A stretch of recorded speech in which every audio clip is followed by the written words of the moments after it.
आपका मेरे इस YouTube चैनल पर एक बार फिर स्वागत और अभिनंदन।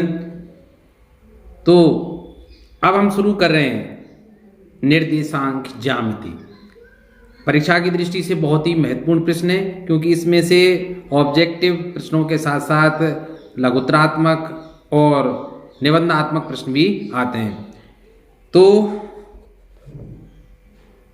पहला प्रश्न आपकी स्क्रीन पर देखिए, बहुत सरल सा प्रश्न है कि बिंदु 4 और -3 किस चतुर्थांश में। तो इसके लिए देखिए आपको ये याद ही है, इस तरह से ये x अक्ष, ये -x अक्ष, इसी तरह ये ऊपर की तरफ +y अक्ष होता है, नीचे की तरफ -y। अब देखिए 4 अर्थात x का मान प्लस में है और y का मान माइनस में है। तो यहाँ हो जैसे x बराबर 4 तो यहाँ है भाई, देखिए मान लीजिए यहाँ है, और y बराबर -4 कहाँ, -3 कहाँ होगा, नीचे। तो इसकी सीध में देखिए यहाँ कहीं ये स्थिति होगी, तो 4 और -3। तो ये किस चतुर्थांश में होगा, तो देखिए ये प्रथम चतुर्थांश, ये द्वितीय चतुर्थांश, ये तृतीय चतुर्थांश, ये चतुर्थ चतुर्थांश। तो 4 और -3 किस चतुर्थांश में होगा, चतुर्थ में। तो ऑप्शन डी यहाँ आएगा। अब देखिए कार्तीय तल में स्थित किसी बिंदु 6, 4 की कोटि का मान, देखिए ध्यान रखिए कि जो हम लिखते हैं ना 6, 4, ये x, ठीक है, किसी भी बिंदु जैसे P है उसके निर्देशांक हम मानते हैं x और y। तो देखिए x का मान होता है उसको बोलते हैं भुज, और y का मान जो होता है उसको बोलते हैं कोटि।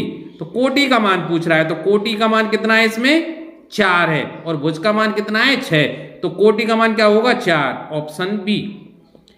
अब देखिए बिंदु 2, 3 और बिंदु -2 और 3 के बीच की दूरी क्या होगी। अब देखिए दो बिंदुओं के बीच की दूरी का जो सूत्र आपने पढ़ा था, अगर ये बिंदु P है, ये बिंदु Q मान लूं मैं, तो PQ अर्थात बिंदु P और Q के बीच की जो दूरी होगी वो क्या होती है, √x2 - x1 का स्क्वायर, चाहे x1 - x2 लिख दीजिए क्योंकि होल स्क्वायर में कोई फर्क नहीं पड़ता है, प्लस y1 या y2 - y1 का स्क्वायर। तो ये सूत्र हुआ। अब देखिए अब -2x, देखिए ये पहले के निर्देशांक x1 और y1, दूसरे के हो जाएंगे x2 और y2। तो देखिए -2 का स्क्वायर अर्थात इसमें से इसको घटाइए और इसका वर्ग कर दीजिए, तो -2, ठीक है, प्लस अब देखिए y वाले माने तो y2 3 है और ये 3 है,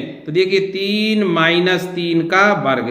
तो अपने आप देख लीजिए भाई कि ये -4 का वर्ग कितना हो जाएगा, 16, और ये 3 का वर्ग, 3 - 3 का वर्ग 0, ठीक है, क्योंकि 3 - 3 0, 0 का वर्ग 0, तो 16 का वर्गमूल क्या हो जाएगा, 4, प्लस -4। अब दूरी चूंकि सदिश राशि नहीं है, कैसी है, अदिश राशि है, इसलिए धन का चिन्ह ही आएगा। तो option b will be correct. अब देखिए प्रश्न संख्या 4 पर आ जाइए। बिंदु 2, 3 की दूरी मूल बिंदु से क्या होगी। अब हम जानते हैं कि मूल बिंदु के निर्देशांक क्या होते हैं, 0, 0। तो सीधी सी बात है कि प्रश्न क्या हो गया कि बिंदु 2, 3 की किससे, 0, 0 से दूरी, ये पूछ रहा है, सीधी सी बात है। तो इसको कैसे लिखेंगे भाई, √ या स्क्वायर रूट ऑफ 2 - 0 का वर्ग, ठीक है, या 0 - 2 कर दीजिए, एक ही बात है, प्लस 3 - 0 का वर्ग। तो ये क्या हो जाएगा भाई, 2 का वर्ग 4 और 3 का वर्ग क्या हो जाएगा, 9। तो स्क्वायर रूट ऑफ 13, इतने इकाई, ठीक है। तो ये ऑप्शन क्या आ जाएगा, सी। ध्यान रखना भाई, देखिए जैसे मूल बिंदु से दूरी पूछ रहा है तो जो निर्देशांक दे रखे हैं ना उनका स्क्वायर रूट करके वर्ग कर दीजिए, अर्थात 2 का वर्ग और 3 का वर्ग क्या हो जाएगा, जैसे 2 का वर्ग 4, 3 का वर्ग 9, इसका स्क्वायर रूट कर दीजिए सीधे सीधे, क्योंकि मूल बिंदु के निर्देशांक क्या होते हैं, 0, 0। तो आशा है यहां से आगे आप इसको बहुत शीघ्रता से हल कर पाएंगे। अब देखिए कि एक बिंदु ए है जिसके निर्देशांक 8 और 10 और बिंदु बी के निर्देशांक 4 और 6 हैं। इसको मिलाने वाली रेखा का मध्य बिंदु का नियामक, नियामक का मतलब निर्देशांक क्या है। जैसे देखिए ये प्रश्न इस तरह से बन जाएगा, ये कोई बिंदु ए है जिसके निर्देशांक 8 और 10 हैं और ये बिंदु B है जिसके निर्देशांक क्या है भाई 4 और 6। अब कोई मध्य बिंदु P है तो मध्य बिंदु के निर्देशांक क्या होते हैं भाई आप जानते ही हैं। मध्य बिंदु के निर्देशांक, चलिए मैं इसको साफ करके यहाँ लिख देता हूं। मध्य बिंदु के निर्देशांक कैसे निकालते हैं भाई हम कि x का मान कैसे निकालेंगे x1 प्लस x2 बटे 2 और y का मान कैसे निकालेंगे y1 प्लस y2 बटे 2। अर्थात सीधे सीधे x और y होते हैं ना मान, इस P बिंदु के निर्देशांक में क्या मान लेता हूं x और y। तो x और y के मान कैसे निकालेंगे, जो बिंदु दिए गए आदि और अंत में उनके x वाले मान को जोड़कर, भाई ये x1 है ये x2 है तो इनको जोड़कर अर्थात 8 प्लस 4 बटे 2 कॉमा फिर y1 और ये y2 तो इन दोनों को जोड़िए 10 प्लस 6 बटे 2 अर्थात कितना हो जाएगा भाई 12 बटे 2 6 और 10 और 6 16, 16 बटे 2 का मतलब 8। तो निर्देशांक क्या आ जाएंगे मध्य बिंदु के भाई 6 और 8।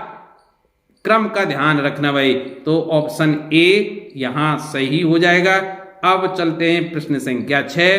तो बिंदु P है जिसके निर्देशांक 1 और 2 हैं। बिंदुओं A बिंदु और बिंदु B जिसके निर्देशांक आप पढ़ लेना को मिलाने वाली रेखाखंड को किस अनुपात में विभाजित करती है। तो देखिए मैं इस प्रश्न को ऐसे करके बता देता हूं आपको। कोई एक रेखाखंड है इस तरह से, ठीक है, ए बिंदु है, यहां इसके निर्देशांक क्या है -2 और 1 और बिंदु B यहां है जिसके निर्देशांक है 7 और 4। इसी रेखाखंड पर कोई बिंदु P है जिसके निर्देशांक क्या है 1 और 2। तो ये पूछ रहा है कि ये जो बिंदु P है वो इस रेखाखंड को किस अनुपात में विभाजित कर रहा है। तो देखिए इसका जो सबसे सरल तरीका पड़ता है वो कैसे कि माना बिंदु P इस रेखाखंड AB को लैम्बडा अनुपात 1 में विभाजित कर रहा है, अंतः विभाजित कर रहा है। अब देखिए कैसे याद रखते हैं, देखिए सूत्र में बता देता हूं। ए बिंदु के आपको याद होगा निर्देशांक x1 और y1 और अगर B के निर्देशांक हो x2 और y2, विभाजित करने वाले बिंदु P के निर्देशांक हो x और y, तो x का मान कैसे निकालते थे याद है ना, और अनुपात क्या हो m1 और m2 हो तो कैसे निकालते थे m1 x2। जब x का मान निकालें तो देखिए दूर वाले से गुणा करते हैं m1 x2 plus m2 x1 बटे m1 प्लस m2।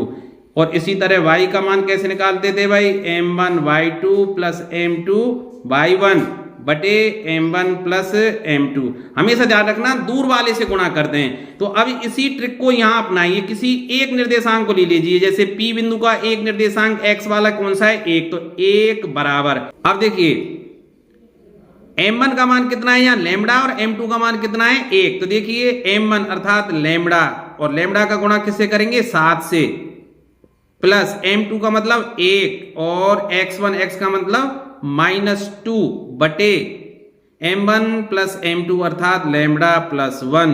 तो इसको सरल कर दें हम, बजगुणा करने पर क्या होगा भाई देखिए क्या हो जाएगा लैम्बडा प्लस 1 बराबर 7 लैम्बडा -2। पक्षांतरण कर लीजिए 6 माइनस के, क्योंकि 7 लैम्बडा इधर आएंगे तो माइनस के 6 और ये माइनस के हो जाएंगे 3, माइनस से माइनस कैंसिल, तो लैम्बडा बराबर क्या हो जाएगा 3/6 अर्थात 1/2। तो लैम्बडा का मान क्या आ गया 1/2। तो अनुपात मैंने क्या माना था लैम्बडा अनुपात 1 अर्थात 1/2 अनुपात 1 और इसको सरल करेंगे तो 1/2 में अंतः विभाजित करेगा। तो option A will be correct one. इसको ध्यान से पढ़ लेना भाई, ठीक है। मैंने सवाल को कैसे हल किया आप वीडियो को पॉज करके दोबारा स्वयं करके इसको देख लेना भाई। अब प्रश्न संख्या 7 पर पहुंचते हैं। चलिए ये रहा प्रश्न संख्या 7। देखिए बिंदु -3 और 4 और 1 और -2 को मिलाने वाली रेखाखंड को y अक्ष किस अनुपात में बांटता है। तो देखिए y अक्ष, अब देखिए ध्यान रखना भाई, अगर इस बात को समझे भाई, जैसे ये x अक्ष है पूरा x और ये -x और ये y और ये -y, ऐसे ही ना। अब कोई बिंदु अगर x अक्ष पर है तो देखिए ध्यान रखना एक्स अक्ष पर कोई बिंदु स्थित है तो उस पर वाई का मान क्या होगा, 0, ध्यान रखना। और अगर कोई बिंदु वाई अक्ष पर स्थित है तो उस पर एक्स का मान क्या होगा, 0, ये बात ध्यान रहेगी ना। तो ध्यान रखना वाई अक्ष किस अनुपात में विभाजित कर रहा है, तो वाई अक्ष पर जो बिंदु होगा, वाई अक्ष पर मान लेता हूं वो बिंदु कौन सा है, पी। तो वाई अक्ष पर स्थित बिंदु P का निर्देशांक क्या होंगे भाई, तो y अक्ष पे x का मान 0 होगा तो 0 और y होंगे, ठीक है। अब किस अनुपात में बांटेगा, तो मान लेता हूं ये अनुपात माना P ए बी, इसको मैं बिंदु A मान लेता हूं, इसको B मान लेता हूं।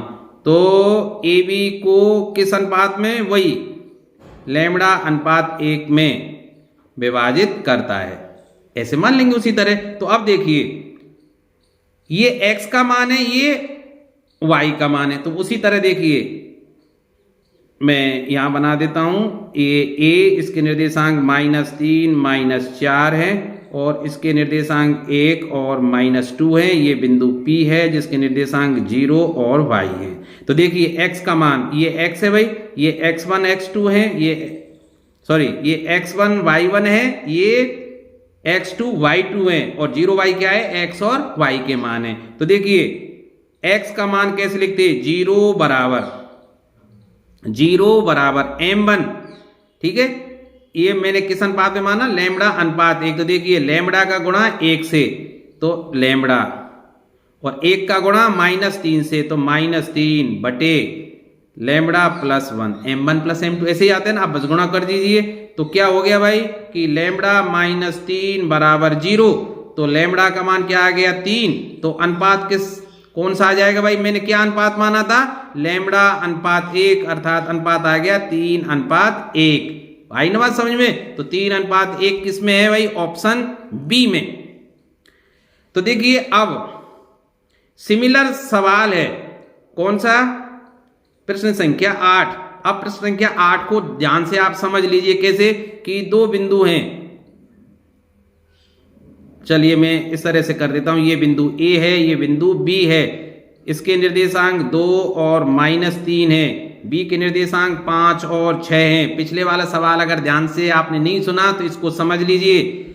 मिलाने वाली रेखा को x अक्ष, अब x अक्ष पर कोई बिंदु है, माना x अक्ष किसी बिंदु P पर इसको विभाजित करता है और इस तरह से ये x अक्ष है, तो इस बिंदु P के निर्देशांक में क्या होंगे भाई, x अक्ष है ये, तो x अक्ष के निर्देशांक क्या होंगे, x अक्ष पर आपको पता ही है कि निर्देशांक क्या होते हैं, x अक्ष पर y का मान 0 होता है, तो x और 0 होंगे, ऐसे ही ना।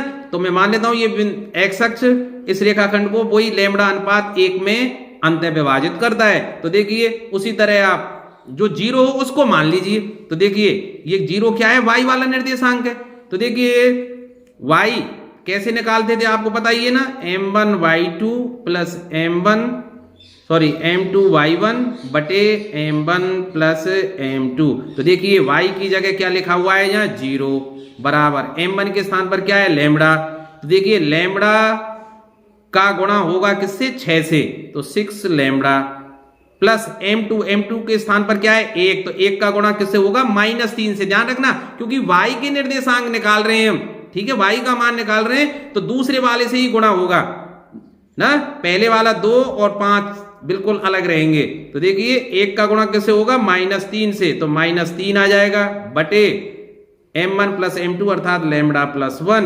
तो अब बचगुणा करेंगे तो लैम्बडा प्लस 1 का गुणा किससे होगा, 0 से होगा। तो सीधी सी बात है कि 6 लैम्बडा -3 बराबर 0 या 6 लैम्बडा बराबर 3। तो लैम्बडा बराबर क्या हो जाएगा, 3/6 अर्थात 1/2। अब देखिए लैम्बडा का मान 1/2 आया है और अनुपात क्या माना था मैंने, अनुपात माना था कि x अक्ष इन बिंदुओं को लैम्बडा अनुपात 1 में अंतः विभाजित करता है। तो लैम्बडा की जगह 1/2 और अनुपात 1। तो सीधी सी बात है इस अनुपात को जब मैं सरल अनुपात में विभाजित करूंगा तो प्रत्येक अनुपात में 2 का गुणा करूंगा भाई, 1/2 में 2 का गुणा और 1 में 2 का गुणा, तो सीधे सीधे क्या हो जाएगा, 1:2। तो 1:2 सही होगा, तो option A will be correct. तो आया ना बात समझ में। अब चलते हैं प्रश्न संख्या 9 पर। तो देखिए the perimeter of a triangle, perimeter का मतलब जानते हैं परिमाप, ऑफ ए ट्राइंगल एक त्रिभुज का परिमाप हमें निकालना है विद वर्टिसेस जिसके शीर्ष ये हैं कौन कौन से 0 4 0 0 एंड 3 0। तो देखिए इसके लिए मैं एक त्रिभुज बना लेता हूं भाई, चलिए तो एक त्रिभुज बना लेता हूं भाई, ये त्रिभुज बन गया, ठीक है। अब देखिए इसमें मैं ए बिंदु मान लेता हूं, ये बी बिंदु और ये सी बिंदु।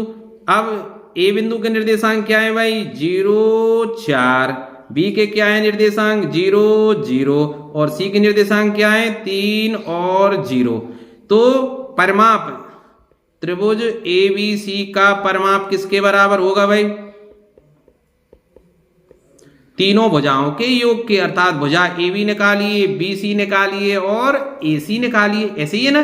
तो अब देखिए ए बी का मान क्या होगा ए बी का मान कैसे निकालेंगे भाई, अंडर रूट 0 -0 और 4 -0 का वर्ग, तो कितना आ जाएगा ए बी का मान 4 प्लस बी सी का मान देखिए 0 -3 अर्थात 3 का वर्ग और 0 -0 तो 3 का वर्ग मतलब वही अंडर रूट, सीधी सी बात है। तो 3 का वर्ग क्या हो जाएगा, वो अंडर रूट और वर्ग कट जाएंगे, इसी तरह इसमें ये भी कट जाता। अब ए सी निकाल लीजिए, ए सी कैसे यहां निकाल लीजिए, ए सी बराबर क्या होता है स्क्वायर रूट ऑफ 0 -3 का वर्ग प्लस 4 -0 का वर्ग, तो ये कितना हो जाता है अंडर रूट 3 का वर्ग 9 और 4 का वर्ग 16, तो अंडर रूट 25 बराबर 5 आ जाता ए सी।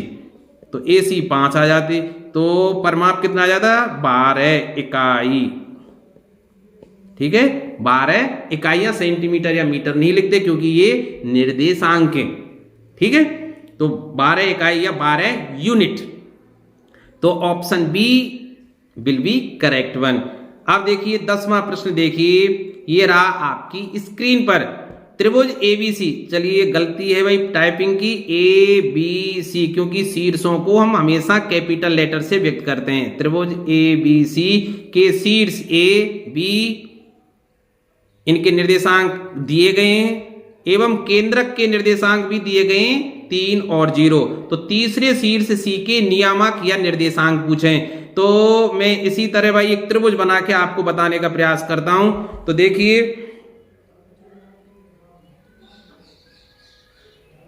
ये त्रिभुज बना लिया मैंने, ठीक है। अब इसमें ये त्रिभुज का बिंदु ए, ये बिंदु बी और ये बिंदु सी भाई, तो इसके निर्देशांक तो 2 और 3 भाई, और बी के निर्देशांक 1 और -3 है। सी के निर्देशांक पता नहीं, मैं मान लेता हूं x3 और y3, क्योंकि ए के निर्देशांक हम x1 y1, बी के निर्देशांक x2 y2 मानते हैं। और केंद्रक क्या होता है भाई, माध्यिकाओं का संगमन बिंदु, अर्थात किसी शीर्ष से सम्मुख भुजा के मध्य बिंदु को मिलाने वाली जो रेखा है वो क्या कहलाती है। जैसे एक माध्यिका में AD खींचता, ये D, एक माध्यिका में इस तरह से खींचता, यहाँ BC का मध्य बिंदु D है, AC का मध्य बिंदु क्या है E, इसी तरह ये कोई F बिंदु मान लेता है। और जहां तीनों माध्यिकाएं मिलती हैं उसको बोलते हैं केंद्रक G, उसके निर्देशांक क्या मान लेता हूं मैं X और Y, है ना। लेकिन ये मान दिए गए कितने 3 और 0, ठीक है।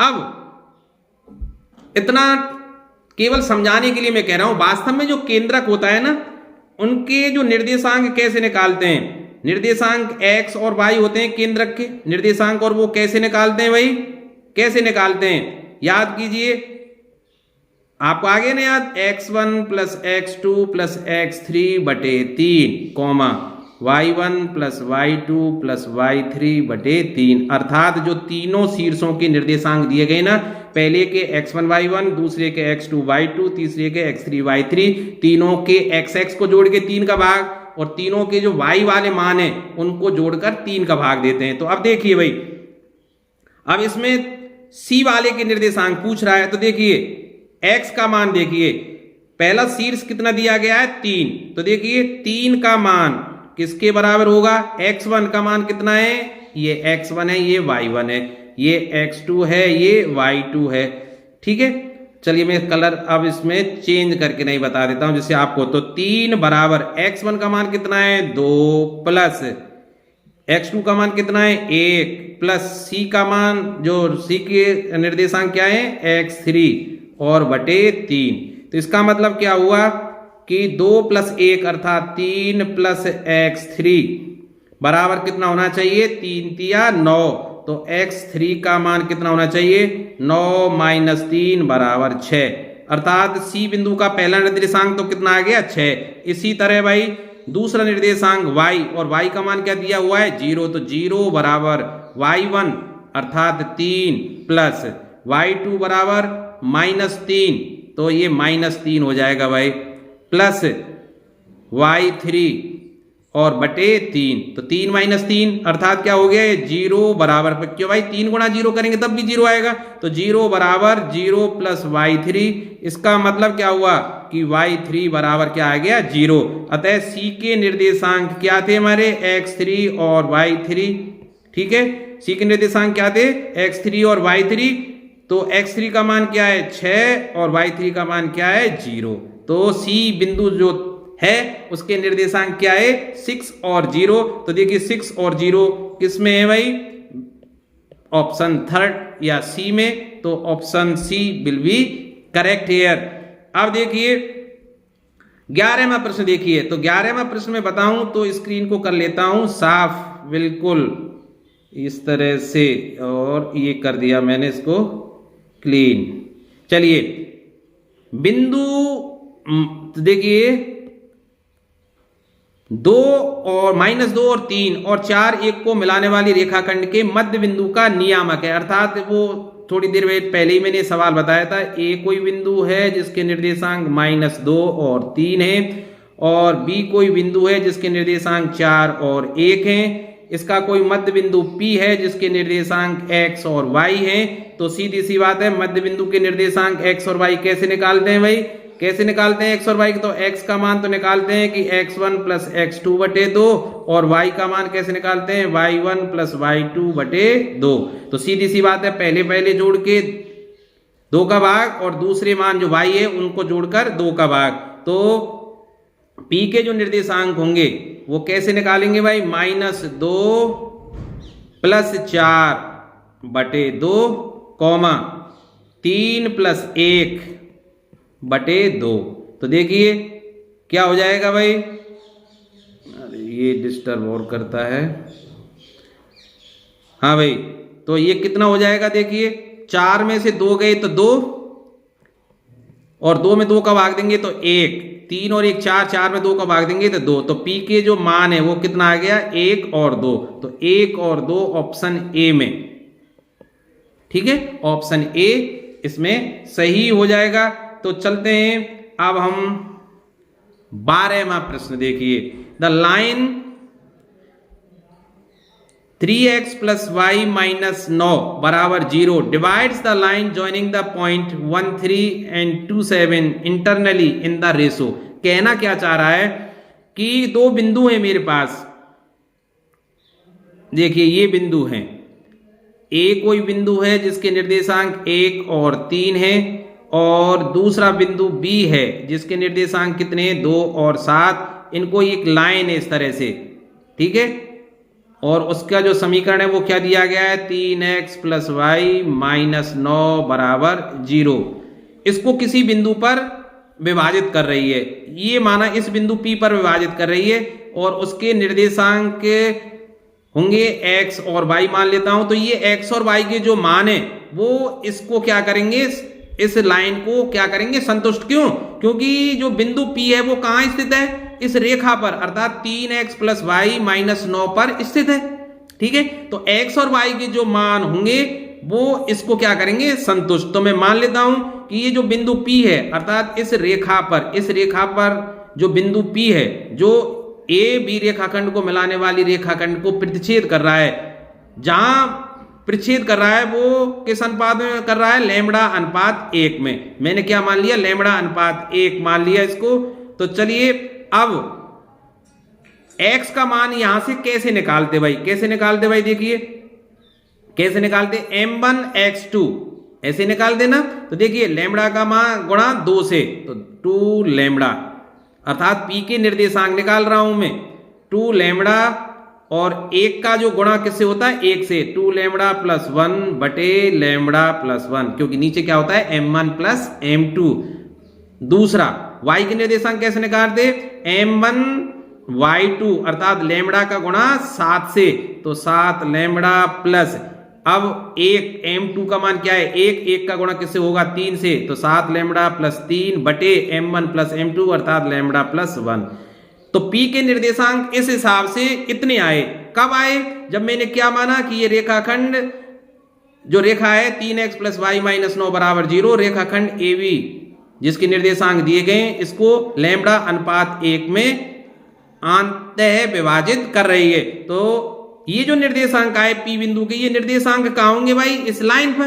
तो सीधी सी बात है, ये जो दोनों निर्देशांक है वो इस लाइन को क्या करने चाहिए, संतुष्ट। तो मैं अब क्या करूंगा भाई कि x के स्थान पर इसको रख दीजिए और y के स्थान पर इसको रख दीजिए, ठीक है। तो अब रखिए भाई, चलो कलर में चेंज कर लेता हूं ब्लैक। तो रखिए, देखिए 3 x के स्थान पर क्या लिखूंगा 2 लैम्बडा प्लस 1 बटे लैम्बडा प्लस 1, फिर प्लस y के स्थान पर 7 लैम्बडा प्लस 3 बटे लैम्बडा प्लस 1 माइनस 9 बराबर 0। अब मैं क्या करूंगा, लैम्बडा प्लस 1 का प्रत्येक पद में गुणा करके या लघुत्तम लेके इसको सरल करूंगा। तो देखिए क्या हो जाएगा कि 6 lambda plus 3 plus 7 lambda plus 3 minus 9 और लैम्बडा और माइनस 9 बराबर 0। यही आएगा ना भाई, क्योंकि लैम्बडा प्लस 1 का किसमें गुणा, भाई प्रत्येक पद में गुणा कर रहे हैं। तो ये लैम्बडा प्लस 1 थे, इसमें लैम्बडा प्लस 1 कट जाएगा, इसमें कट जाएगा और इसमें गुणा हो जाएगा, ऐसे ही ना। लैम्बडा प्लस 1 यार लघुत्तम ले लेना, इसमें कौन सी बात है, बहुत आसान सी चीज है ये। तो अब इसको सरल कीजिए भाई। तो लैम्बडा वाली संख्याएं कितनी हो गई, देखिए 6 7 13, 13 में से 9 गए तो 4 लैम्बडा, ठीक है, 4 लैम्बडा बचे ना। और आंकिक संख्याएं देखिए 3 और 3 6 में से 9 गए तो -3 बराबर 0। इसका मतलब 4 लैम्बडा बराबर 3, तो लैम्बडा बराबर 3/4। इसका मतलब लैम्बडा का मान कितना आ गया भाई 3/4। और मैंने क्या माना था कि यह किस अनुपात में विभाजित कर रहा है, लैम्बडा अनुपात 1 में, अर्थात 3/4 अनुपात 1। और सरल अनुपात में जब मैं इसको बदलूंगा तो 4 का दोनों पदों में गुणा करूंगा, अर्थात 3/4 गुणा 4 अनुपात 1 गुणा 4, 4 से 4 कट गया तो 3/4। तो किस अनुपात में विभाजित करेगी, 3/4 में। तो option A will be correct one. देखिए ध्यान रखना भाई, यह सवाल 4 नंबर का आएगा, कम से कम कितने नंबर का आएगा, 4 नंबर का आएगा। मैंने इसको ऑब्जेक्टिव प्रश्न में लेकर आपको 4 नंबर वाला सवाल बता दिया है, बहुत इंपॉर्टेंट है परीक्षा की दृष्टि से। तो मैं कह सकता हूं this is the important question regarding RBSE board exam, ठीक है। अब चलते हैं हम नेक्स्ट प्रश्न पर, 13वां प्रश्न आपकी स्क्रीन पर। तब तक मैं बदल लेता हूं कलर।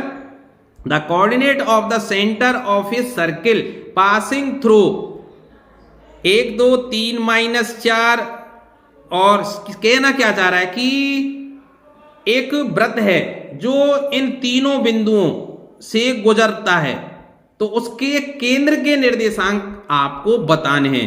अब आप देखिए, चलिए मैं बनाता हूं, एक वृत्त बना लेता हूं। चलिए बन गया वृत्त, ठीक सर। अब मैं मान लेता हूं यहां इसका सेंटर है जिसके निर्देशांक भाई सेंटर O, और इसके निर्देशांक क्या मान लेता हूं x और y। अब 3 बिंदु हैं मेरे पास, मान लेता हूं एक तो बिंदु A है, एक बिंदु B है और एक बिंदु चलिए C मान लेता हूं। अब A के निर्देशांक क्या दिए गए हैं भाई, चलिए कलर चेंज करता हूं। A के निर्देशांक क्या दिए गए हैं 1 2, B के निर्देशांक क्या दिए गए हैं भाई 3 और -4, और C के निर्देशांक क्या दिए गए 5 और -6।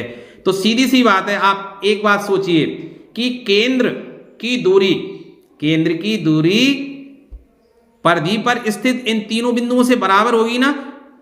कैसे, कि चाहे मैं ओ ए निकालूं, चाहे ओ बी निकालूं, चाहे मैं निकालूं ओ सी, तो ये कैसे आने चाहिए? बराबर। अर्थात मैथमेटिकल दृष्टि से क्या होगा? ओ ए बराबर ओ बी बराबर ओ सी, ऐसे ही होगा ना। तो सबसे पहले मैं इसको निकालिए, ओ ए बराबर ओ बी, दो दो को लेते हैं। चलिए फिर ओ ए बराबर क्या करके देखेंगे? ओ सी। तो देखिए ओ ए का मान क्या होगा भाई? ओ ए देखिए ओ ए कैसे निकालेंगे भाई? कि x माइनस 1 का स्क्वायर, ऐसे ही निकालेंगे, square root of x minus 1 का स्क्वायर प्लस y माइनस 2 का स्क्वायर, ठीक है, बराबर ओ बी कैसे निकालेंगे भाई? Square root of x minus 3 का वर्ग। थोड़ा बहुत लेंदी सवाल है, 4 नंबर वाला सवाल है, ध्यान रखना। और y प्लस 4 का वर्ग, ऐसे ही निकालेंगे, y प्लस 4 का वर्ग। तो देखिए दोनों तरफ का स्क्वायर रूट हट जाएगा, तो क्या हो जाएगा भाई? X square minus 2x plus 1 plus y square minus 4y plus 4 बराबर x square minus 6x plus 9 plus y square plus 8y plus 16, ऐसे ही होगा ना। तो देखिए एक्स स्क्वायर से एक्स स्क्वायर कट गया, वाई स्क्वायर से वाई स्क्वायर कट गया। अब मैं इसको चेंज करके और यहां लिख देता हूं। तो देखिए माइनस के 2x हैं और इधर को क्या है? माइनस के 6x, इधर को आएंगे तो प्लस के हो जाएंगे, तो माइनस के 2x प्लस के 6x, तो क्या बचेगा? 4x, ऐसे ही ना। अब y देखिए माइनस के 4y और इधर को 8y, इधर को आएंगे तो माइनस के कितने हो गए भाई? 12y बराबर। तो देखिए यहां 16 और 9 25, 25 से इधर को घटाएंगे तो 4 और 1 5, तो कितने बचेंगे? 20। इसको सरल समीकरण में बदल लीजिए, 4 कॉमन निकाल देता हूं। तो देखिए x माइनस 3y बराबर 5, समीकरण 1। ठीक है भाई, ये समीकरण 1 कब आया? जब मैंने क्या माना भाई? ओ ए बराबर ओ बी। अब मैं क्या लिखूंगा? ओ ए बराबर ओ सी, ओ ए बराबर ओ सी। तो अब देखिए इसके लिए निकालते हैं, ओ ए बराबर ओ सी के लिए क्या कर देता हूं भाई? तो ओ ए तो वही आ जाएगा, कौन सा? कि square root of x minus 1 का वर्ग प्लस वाई माइनस 2 का वर्ग बराबर। अब ओ सी के लिए देखिए, ओ सी तो देखिए एक्स माइनस 5 का वर्ग प्लस वाई, ठीक है, और माइनस 6 है तो क्या हो जाएगा? प्लस 6 का वर्ग, क्योंकि x2 minus x1 plus y2 minus y1। तो देखिए x माइनस 5 का वर्ग तो y माइनस माइनस 6 का वर्ग, तो प्लस 6 हो जाएगा ना। आई ना बात समझ में? अब देखिए इसको सरल कीजिए, तो स्क्वायर रूट तो कट गया, तो वर्ग कर दीजिए x square minus 2x plus 1 plus y square minus 4y plus 4 बराबर, इसको देखिए x square minus 10x plus 25 और plus y square plus 12y plus 36। अब देखिए एक्स स्क्वायर से ये एक्स स्क्वायर कट गया, ठीक है, और वाई स्क्वायर से ये वाई स्क्वायर कट गया। चलिए मैं इसको चेंज करके नहीं और ये कलर कर लेता हूं। चलिए अब देखिए माइनस का 2x और माइनस के 10x इधर को आएंगे तो प्लस के 10x हो जाएंगे, इसका मतलब 8x बचेंगे। माइनस के 4y और 12y प्लस के इधर को आएंगे तो माइनस के हो जाएंगे, तो 4 और 12 16 माइनस के y बराबर देखिए 36 और 25 61, 61 से कितने जाएंगे? 4 और 1 5, तो बचेंगे 56। तो सीधी सी बात है 8 कॉमन में निकाल दूं तो क्या बच जाएगा? x माइनस 2y बराबर 8 7 56, समीकरण 2। अब क्या करेंगे हम भाई? समीकरण 1 और 2 को सरल कर लीजिए और x और y के मान निकाल लीजिए, वो क्या आ जाएंगे? केंद्र के निर्देशांक। अब समीकरण 1 और 2 को भाई यहां देखिए सरल कर लेते हैं।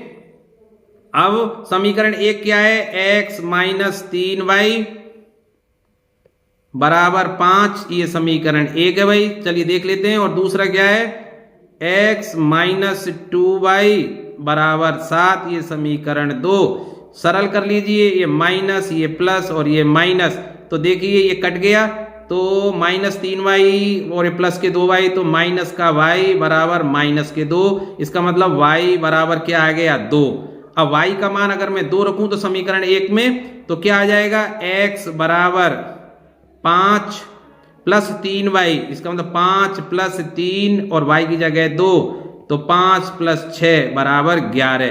तो x का मान 11 और y का मान 2। तो केंद्र के निर्देशांक क्या माने थे मैंने, x और y, अर्थात केंद्र के निर्देशांक कितने हो गए 11 और 2। तो 11 और 2 किस में है, ऑप्शन सी में। तो सी इज द करेक्ट आंसर। ध्यान रखना केंद्र के निर्देशांक क्या आ गए भाई, 11 और 2, 11,2। तो है ना अच्छा सवाल। कितने नंबर वाला है, 4 नंबर वाला सवाल है। आशा है आप इसको ध्यान से पढ़ेंगे, एक बार और देख लेना। अब बढ़ते हैं अपने अगले सवाल पर। तो देखिए the area of the triangle whose vertices are. तो देखिए हमें क्या निकालना है, त्रिभुज का क्षेत्रफल निकालना है जिसके 3 शीर्ष यहां दिए गए हैं। तो मैं त्रिभुज बना लेता हूं भाई, चलिए यहां ही बना देता हूं, बन भाई त्रिभुज, हाँ बन गया त्रिभुज भाई, अच्छा त्रिभुज बना है। अब देखिए ये बिंदु, इसके निर्देशांक 1 और 2 हैं। बी बिंदु है भाई ये, इसके निर्देशांक कितने हैं, -2 और 3। और सी बिंदु है जिसके निर्देशांक है -3 -4। ठीक है, अब इसका एरिया निकालना है। तो अब देखिए एरिया आपको पता है त्रिभुज का क्षेत्रफल, तो त्रिभुज ए बी सी का क्षेत्रफल आपको, देखिए इसको ध्यान से समझ लें। इसके साथ में ट्रिक्स बताऊंगा आपको, बहुत शानदार ट्रिक बताऊंगा जिसके माध्यम से आप 1 मिनट में इस त्रिभुज का क्षेत्रफल निकाल सकेंगे। लेकिन अगर ये 4 नंबर का आया तब तो ट्रिक के माध्यम से नहीं, आपको पूरा सवाल करना पड़ेगा। तो पहले मैं 4 नंबर के हिसाब से बता रहा हूं, फिर ट्रिक के माध्यम से आपको चुटकियों में इस सवाल को हल करने की एक विधि बताऊंगा। तो देखिए त्रिभुज एबीसी का क्षेत्रफल कैसे निकालते हैं, सूत्र याद है ना आपको, 1/2। आपको 3 कोष्टक बनाने होते हैं जिनके बाहर क्या लिखते हैं, x1 x2 और x3। तो देखिए x1 लिख दिया, फिर कोष्टक बना दिया, ठीक है।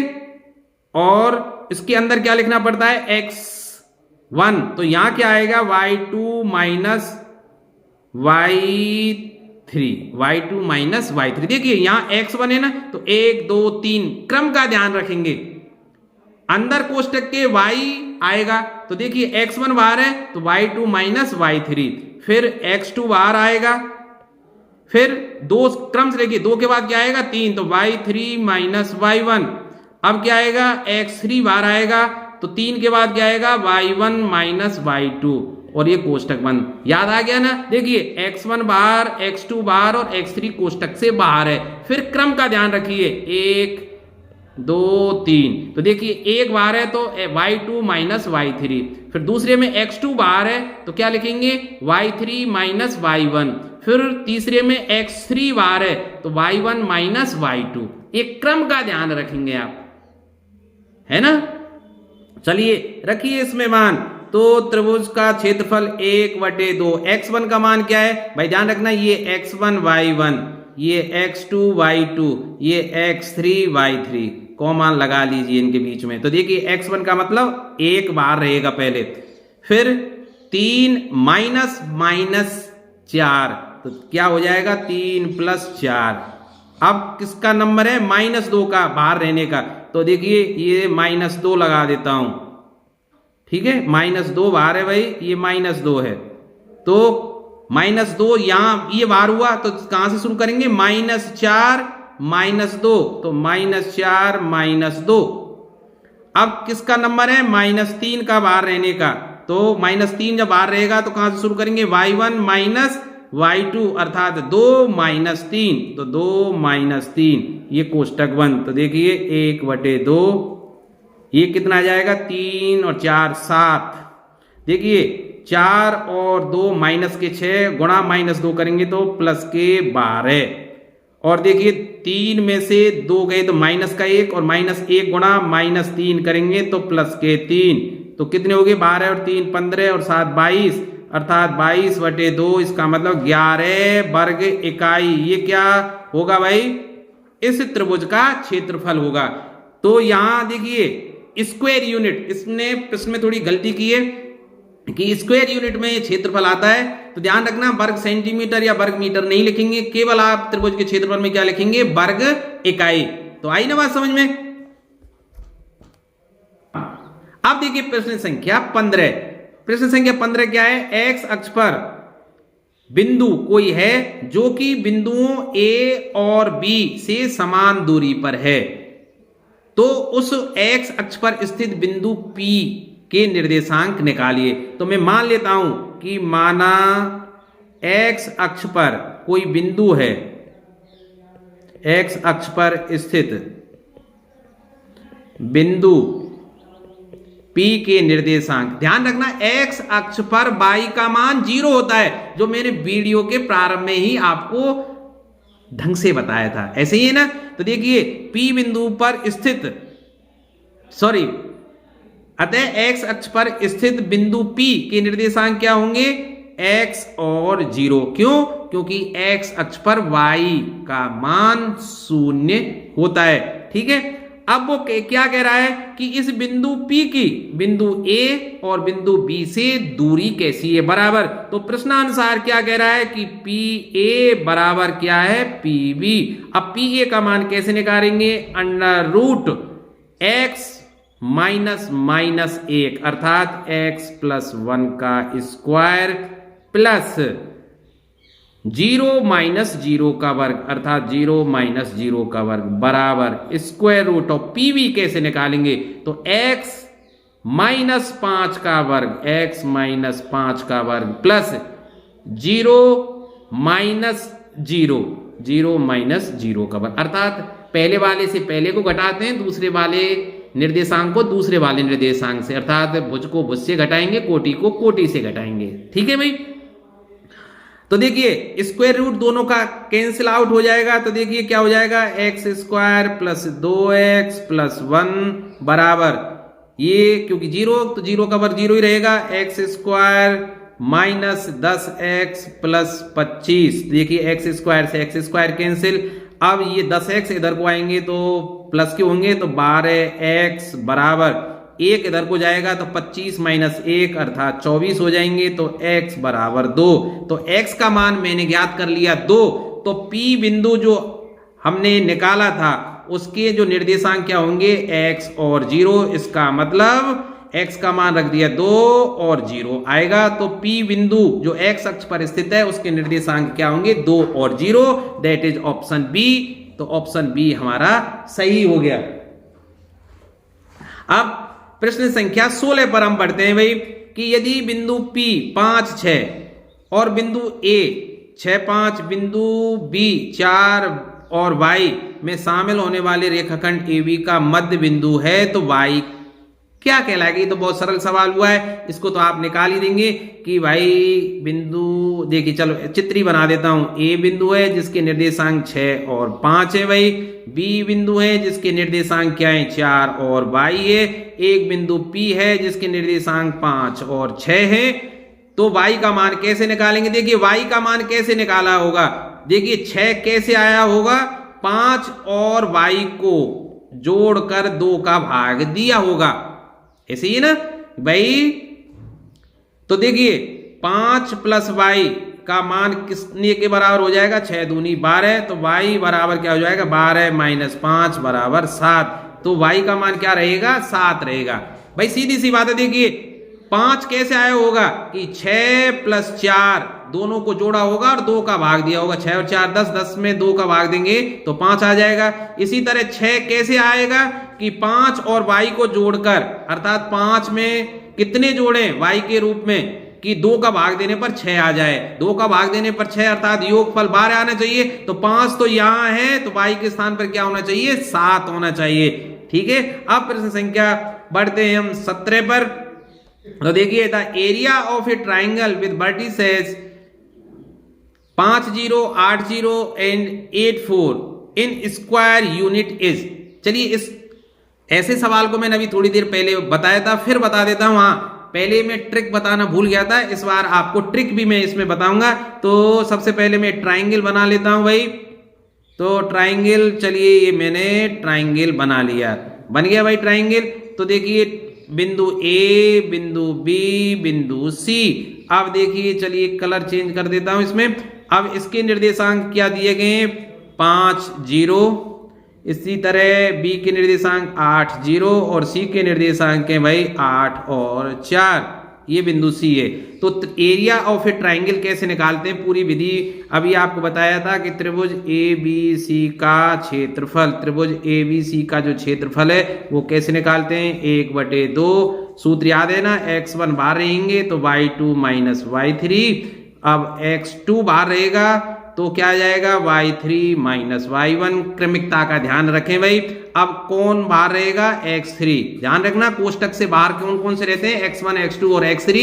और फिर क्रम का ध्यान रख के y वाली दो संख्याओं को लिखते हैं, बीच में माइनस का चिन्ह लगाते हैं। तो x3 जब बाहर है तो 3 के बाद आएगा 1 अर्थात y1 माइनस y2, कोष्टक बंद भाई। अब देखिए 1/2, x1 का मान कितना है, देखिए ये x1 है, ये x2 है, ये x3 है। तो x1 का मान कितना है, 5। तो देखिए और ये y2 0 और y3 कितना है, 4। तो देखिए 0 माइनस 4। अब x2 का मान कितना है, 8। तो y3 का मान क्या होगा भाई, 4 माइनस 0। तो देखिए 4 माइनस 0। अब फिर x3 बाहर रहेगा तो 8 और y1 माइनस y2। y1 क्या है, 0 और y2 क्या है, 0। तो 0 माइनस 0। तो सीधी सी बात है 1/2। 5 का गुणा किससे होगा, -4 से, तो माइनस के 20। 8 चौका 32 और 8 का गुणा 0 से करेंगे तो ये 0 आ जाएगा। तो 32 में से 20 गए तो 12 होंगे। तो 1/2 गुणा 12, इसका मतलब 6 वर्ग इकाई, स्क्वायर यूनिट इसका क्या आ गया, मान। तो त्रिभुज एबीसी का जो एरिया होगा वो 6 वर्ग इकाई होगा। अब जैसा मैंने आपको बताया था कि इसकी एक मैं अच्छी ट्रिक भी आपको बताऊंगा, तो चलिए इसको मैं ट्रिक के माध्यम से भी बता देता हूं। चलिए इसको पूरा ही हटा देता हूं, डिलीट, ठीक है। और ये भी डिलीट कर दिया। चलिए अब देखिए ट्रिक के माध्यम से इसको सरल कैसे करते हैं। देखिए जो निर्देशांक दिए गए हैं इनको लिख लीजिए आप, 5 0, ठीक है, 8 0 और 8 4। ये ऐसे देखिए ना, बहुत आसान है। कैसे निकालते हैं, देखिए कि आप एक निर्देशांक को 0 0 कर दीजिए। तो 0 करने के लिए इसमें -5 मुझे जोड़ना पड़ेगा। तो देखिए, और इसको 0 करने की जरूरत है ही नहीं, तो इसके निर्देशांक क्या हो जाएंगे, 0 0। मैंने क्या कर दिया, 5 माइनस के जोड़े प्रत्येक x के मान में, तो सब में -5 जोड़ दीजिए, ठीक है। तो इसके निर्देशांक क्या हो जाएंगे भाई, 3 भाई, -5 जाएंगे तो 3 और 0, और इसके भी 3 और 4, क्योंकि y में तुमने कुछ किया ही नहीं, y तो ऑटोमेटिक इतना ही था। अब क्या करेंगे भाई, तो देखिए इनको लिख लीजिए। कैसे लिख लेंगे भाई, कि 3 और 0 और 3 और 4 कैसे लिखेंगे, इस तरह से लिखेंगे भाई, यूं और यूं। तो देखिए 0 गुणा 3 तो 0, माइनस 4 गुणा 3 12/2। आप कहेंगे सर ये तो माइनस के 6 वर्ग इकाई। ध्यान रखना, उत्तर चाहे माइनस में आए चाहे प्लस में आए, क्षेत्रफल हमेशा प्लस में लिखना है। इसलिए इसका जो आंसर है वो कितना आ जाएगा, 6 वर्ग इकाई। याद रहेगी ना। चलिए वीडियो को पॉज कीजिए और दोबारा से इसको देखकर आप इसको हल करने का प्रयास कीजिए।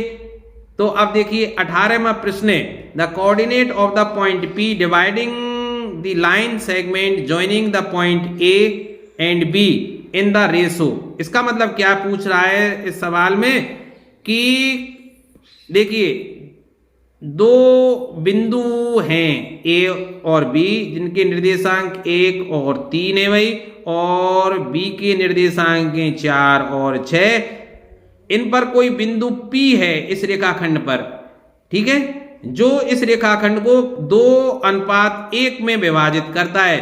तो P बिंदु के निर्देशांक क्या निकालने हमें, ठीक है भाई।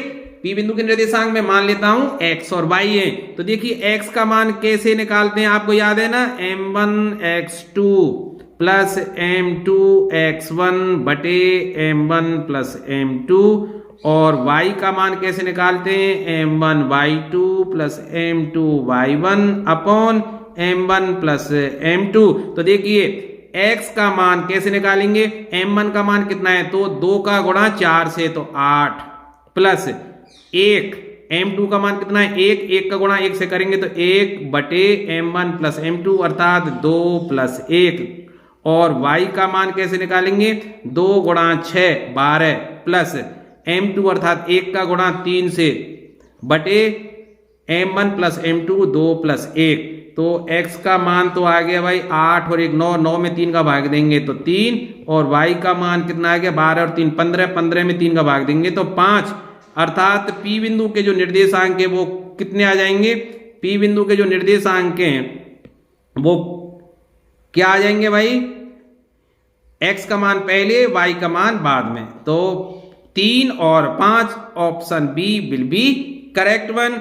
अब बढ़ते हैं प्रश्न संख्या 19 पर। The mid point of segment a b is, अर्थात मध्य बिंदु के निर्देशांक 0 और 4 हैं, और if the coordinate of b are -2 और 3 देन कोऑर्डिनेट ऑफ ए।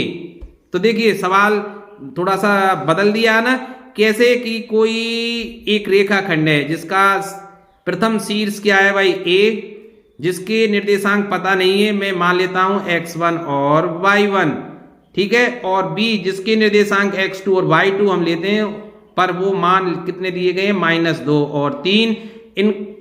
इस रेखाखंड पर मध्य बिंदु अर्थात AB का मध्य बिंदु क्या है, P, जिसके निर्देशांक दिए गए 0 और 4।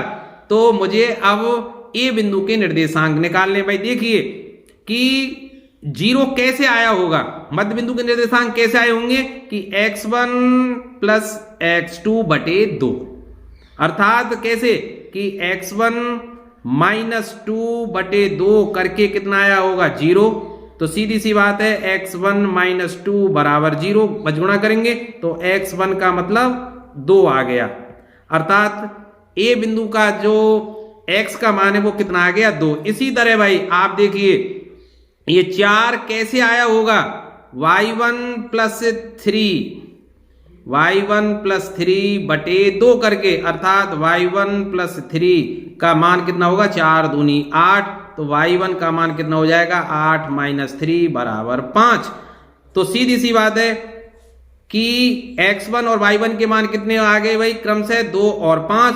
तो बिंदु A के जो निर्देशांक हुए वो क्या हो गए भाई 2 और 5। तो 2 और 5 देखिए ऑप्शन ए में मौजूद हैं, तो option A will be correct answer.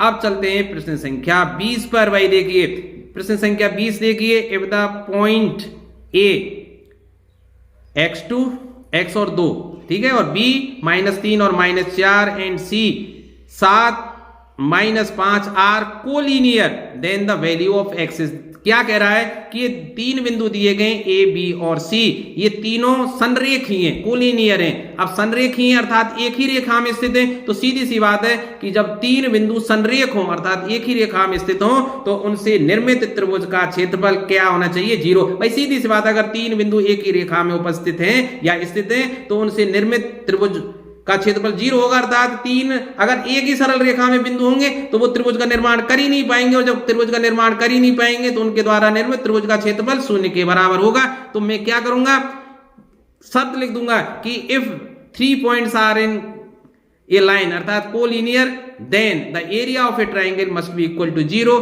तो सीधी सी बात है, कैसे लिखूंगा, यदि बिंदु ए बी सी कैसे हैं, संरेख हैं, तब त्रिभुज ए बी सी का जो क्षेत्रफल है वो किसके बराबर होगा, 0 के बराबर होगा। तो भाई अब त्रिभुज का क्षेत्रफल निकालिए और 0 का बराबर कर दीजिए, अर्थात 1/2 x1 x। अब तो सूत्र याद हो गया ना, x को बाहर रख लूंगा तो देखिए -4 और -5 तो प्लस के 5 हो जाएगा। अब बाहर रखूंगा मैं -3 को, तो देखिए -3 बाहर रखा तो -5 -2। अब बाहर रखूंगा मैं 7 को, तो देखिए 2 और प्लस के 4, ये त्रिभुज का क्षेत्रफल और बराबर क्या होना चाहिए 0। तो देखिए 1/2 भाई, तो देखिए x का गुणा किससे होगा 5 -x, 1x बचेगा, ठीक है। और देखिए 5 और 2 7, तो ये प्लस के 21 हो जाएंगे, और 4 और 2 6, 6 सत्ते 42 और बराबर 0। तो इसका मतलब क्या हुआ x + 63 बराबर 0। तो x का मान कितना आ गया -63। तो -63 ऑप्शन ए में मौजूद है, तो option A is the correct answer. इसमें अब सोचने वाली बात ही कहां है। देखिए भाई कि त्रिभुज एबीसी जिसके शीर्ष ये दिए गए हैं, तो केंद्रक के निर्देशांक निकालने भाई। अब आप जानते हैं केंद्रक के निर्देशांक x और y होते हैं, तो x और y के मान कैसे निकालते हैं, आपको याद है ना कि x1 + x2 + x3/3 और y1 + y2 + y3/3, अर्थात सभी के पहले पहले मानों को जोड़कर 3 का भाग दीजिए, अर्थात 1 5 और 8 को जोड़िए। तो कैसे निकालेंगे -1 + 5 + 8/3, कोमा फिर दूसरे वालों को 0 -2 + 2/3। तो ये कितना हो जाएगा भाई, देखिए 8 5 13, 13 में से 1 गए तो 12, तो 12/3 अर्थात 4, और 2 - 2 0, 0/3 मतलब 0, 4 और 0 आ जाएंगे केंद्रक के निर्देशांक, 4 और 0 ऑप्शन डी। तो D is the correct answer, ठीक है भाई। अब देखिए बिंदु -5 4 किस पाद में स्थित है, तो भाई ये तो प्रश्न पहले आ चुका है, मतलब ऐसा ही प्रश्न। तो देखिए ये x और ये -x, ये y है और ये -y है, तो -5 यहां होगा भाई और 4 ऊपर, तो यहां कहीं बिंदु होगा -5 और 4। ये प्रथम पाद है, ये द्वितीय पाद है, ये तृतीय पाद है, ये चतुर्थ पाद है। तो कौन से पाद में होगा, द्वितीय पाद में होगा, तो option b will be correct answer. अब 23वां प्रश्न देखिए भाई कि बिंदु ए 2 - 4 और बी 4 - 2 को मिलाने वाले रेखाखंड का मध्य बिंदु की निर्देशांक कैसे निकालते हैं भाई, 2 अर्थात पहले और पहले को जोड़कर 2 का भाग, अर्थात 2 + 4/2, कोमा दूसरे को जोड़िए, अर्थात -4 - 2/2, ये निर्देशांक होते हैं भाई। तो देखिए 4 और 2 6, 6 में 2 का भाग देंगे तो 3, और -6/2 करेंगे तो -3, 3 और -3, ध्यान रखना भाई पहला ये तो ऑप्शन सी आएगा भाई, ठीक है, option c will be correct answer. अब देखिए 24वां प्रश्न देखिए, if the point c K4 divides the join of the point A and B in the ratio 2:3, then the value of K, तो K का मान, तो प्रश्न आपकी समझ में आ गया ना भाई। एक कोई रेखाखंड है भाई A जिसके निर्देशांक कितने 2 6, और दूसरा अंत सिरा है इस रेखाखंड का B और जिसके निर्देशांक क्या है 5 और 1। इस रेखाखंड पर कोई बिंदु C है जिसके निर्देशांक K और 4 हैं, जो इस रेखाखंड को 2 और 3 अनुपात में विभाजित कर रहे हैं। तो देखिए कैसे निकालते हैं, K का मान कैसे निकाला होगा, K x का मान है भाई, K कैसे निकाला होगा m1 x2 अर्थात 2 × 5 प्लस, ठीक है, 3 × 2 बटे m1 + m2 अर्थात अनुपातों का योग 2 + 3। तो ये K बराबर क्या हो गया 10 + 6 बटे और ये 5, तो देखिए 5K बराबर 16, तो K बराबर 16/5, तो K का मान क्या आ गया 16/5, option c. The distance of the point -3 4 from x axis. तो देखिए भाई बहुत सरल सा सवाल है, देखिए कैसे कि कोई बिंदु है, यहां मान लेता हूं ये जैसे ये बिंदु है और इसके निर्देशांक -3 और 4। इसका मतलब क्या है, एक्स अक्ष पर इसकी ये दूरी है ये -3 थी और वाई अक्ष पर इसकी दूरी कितनी थी, 4। तब ये सीध में, इनकी सीध में ये बिंदु आया था। अब ये पूछ क्या रहा है, एक्स अक्ष से दूरी। अब एक्स अक्ष से इसकी दूरी कौन सी है, ये दूरी है, ये दूरी है, अर्थात यहां से लेके यहां तक चली गई दूरी, और ये दूरी कितनी है, 4। ध्यान रखना, जब एक्स अक्ष से दूरी पूछे तो वाई वाला मान लिख दीजिए। तो एक्स अक्ष से दूरी से इस बिंदु की क्या है, 4 होगी, तो 4 ऑप्शन सी। अगर इसी प्रश्न में पूछता कि डिस्टेंस फ्रॉम वाई एक्सिस, तो वाई एक्सिस से दूरी क्या होती, वाई एक्सिस से दूरी होती ये, और ये कौन सी, यहां से लेके यहां तक की, अर्थात -3 होती। तो इसमें आप ध्यान रखना। तो चलिए अब बढ़ते हैं, रिक्त स्थानों की पूर्ति कीजिए वाले प्रश्नों में, क्योंकि इस बार बोर्ड परीक्षा में वस्तुनिष्ठ प्रश्नों के साथ साथ रिक्त स्थानों की पूर्ति वाले प्रश्न भी आ रहे हैं। तो मैंने पूरा प्रयास किया है कि अच्छे से अच्छे प्रश्नों का संकलन करके आपके लिए लाया जाए। तो कुछ महत्वपूर्ण प्रश्न इस प्रकार हैं भाई। तो पहला प्रश्न देखिए कि बिंदु -6, 7 और -1, -5 के बीच की दूरी होगी। तो भाई ये तो बहुत आसान सा प्रश्न है। दो बिंदुओं के बीच की दूरी तो मैंने बता दिया था कि आप x2 - x1 का होल स्क्वायर करके और प्लस y2 - y1 का आप कैसे भी घटा लीजिए, चाहे दूसरे बिंदु के निर्देशांकों से पहले को घटा लीजिए, चाहे पहले के निर्देशांकों में से दूसरे के निर्देशांकों को घटा लीजिए। पर ध्यान रखना कि x को x से घटाएंगे, y को y से घटाएंगे, गड़बड़ मत कर देना। तो देखिए चलिए घटा लेता हूं, -6 से -1 को घटाऊंगा तो देखिए -6 + 1 हो जाएगा, चिन्ह बदलता है ना, x2 - x1 प्लस, अब देखिए 7 में से किसको घटाऊंगा, -5 को, तो देखिए 7 + 5 का स्क्वायर, तो देखिए स्क्वायर रूट ऑफ कितना बचेगा, 5, -5 का वर्ग कितना हो जाएगा, 25। ध्यान रखना माइनस की संख्या हो चाहे प्लस की संख्या, वर्ग हमेशा प्लस में आता है। और 7 5 12, 12 का वर्ग कितना हो जाएगा, 144। तो इसका मतलब 169, और 169 का वर्गमूल क्या होता है, 13। तो कितनी होगी, 13 इकाई होगी भाई। ध्यान रखना इकाई शब्द जरूर लिखना है हमें, ठीक है। त्रिभुज का क्षेत्रफल निकालते हैं तो वर्ग इकाई, और बिंदुओं के बीच की दूरी निकालते हैं तो इकाई शब्द इसमें जरूर लिखना है। एक्स अक्ष पर स्थित प्रत्येक बिंदु का वाई निर्देशांक कितना होता है, 0। अभी थोड़ी देर पहले बताया था कि एक्स अक्ष पर कोई बिंदु है तो उसके वाई निर्देशांक क्या होंगे, 0 होंगे भाई। किसी बिंदु का भुज जो कि एक्स निर्देशांक होता है, बिंदु की वाई अक्ष के दूरी पर होता है, कितनी दूरी पर होता है, एक्स दूरी पर होता है भाई। अब बिंदु 3 4 की वाई अक्ष से दूरी, तो सीधी सी बात है कि वाई अक्ष से दूरी क्या होगी, 3, और एक्स अक्ष से दूरी क्या होगी, 4। तो वाई अक्ष से दूरी तो क्या होगी, 3, ठीक है, इकाई। और बिंदु 3 -5 की एक्स अक्ष से दूरी क्या होगी भाई, एक्स अक्ष से दूरी क्या होगी, -5, ठीक है, इतने इकाई।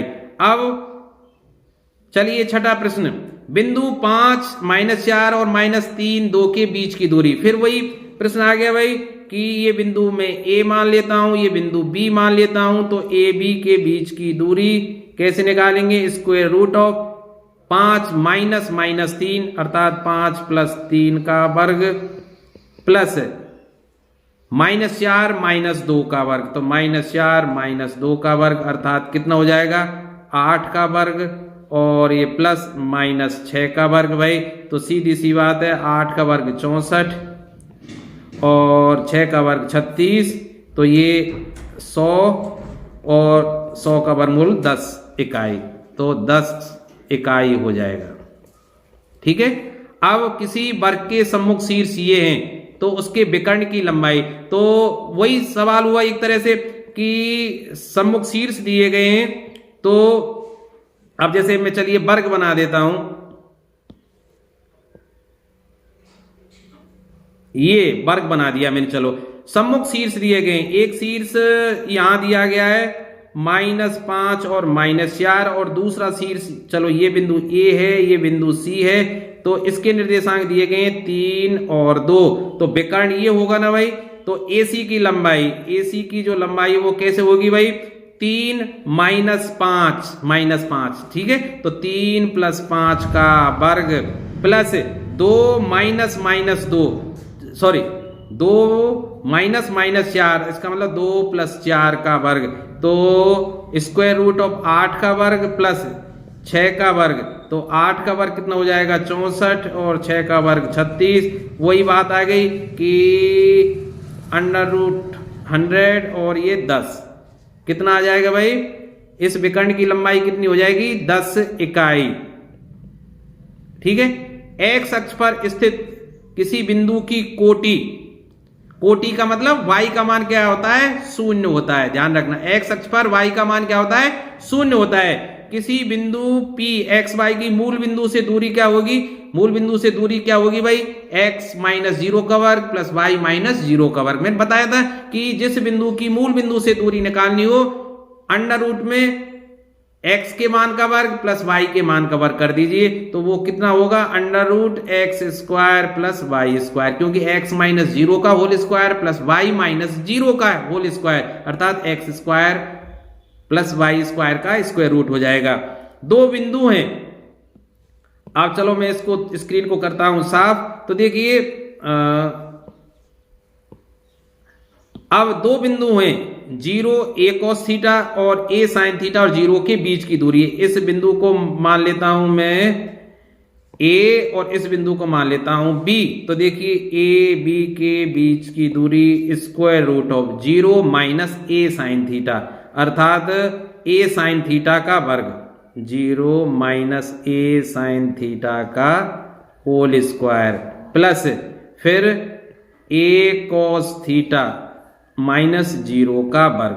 तो सीधे सीधे यहां क्या हो जाएगा भाई, ठीक है, माइनस a sin थीटा का स्क्वायर क्या होगा a square sin square theta plus a cos theta minus 0 का क्या होगा वर्ग a square cos square theta. अब आपको पता ही है क्या कि अगर मैं a स्क्वायर कॉमन ले लूं तो क्या हो जाएगा भाई sine square theta plus cos square theta. अब आप जानते ही हैं कि sine square plus cos square theta का मान क्या होता है 1, तो a स्क्वायर इंटू 1 बराबर क्या हो जाएगा, अब a स्क्वायर बच जाएगा, इसका दूरी क्या हो जाएगी a, तो बीच की दूरी कितनी हो जाएगी a है। ठीक है, तो इसी के साथ